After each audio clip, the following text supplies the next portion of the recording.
Donald Curly Smith of Grass Valley, California, was born to be in the racing business. His father was a jockey, a trainer, and an owner. His mother's family was in the thoroughbred business, and all of her brothers were trainers.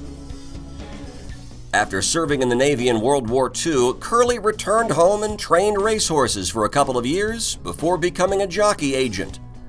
Then in 1960, Edward Burke, the man for whom the Ed Burke Million Futurity is named, offered him a job at Los Alamitos Race Course.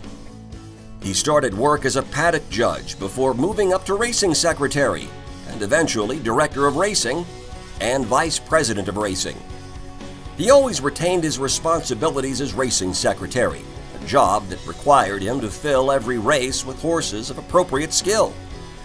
And at the time, Los Alamitos was running 9 races a day, 6 days a week.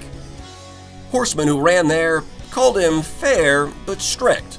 He had a reputation for keeping trainers on a short leash. Curly saw a lot of amazing horses run, but he calls Dash for Cash the greatest horse he ever saw. While working at Los Al, Curly also served on the AQHA Racing Committee and the AQHA Racing Council. In fact, he helped create the Racing Council. He was also instrumental in the creation of the Speed Index for quarter horses, as well as the Graded Stakes program, both of which allowed newcomers to the industry to more readily evaluate horses.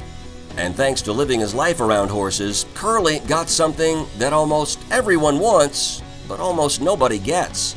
As he puts it, he never went to work and said, "I wish I was doing something else."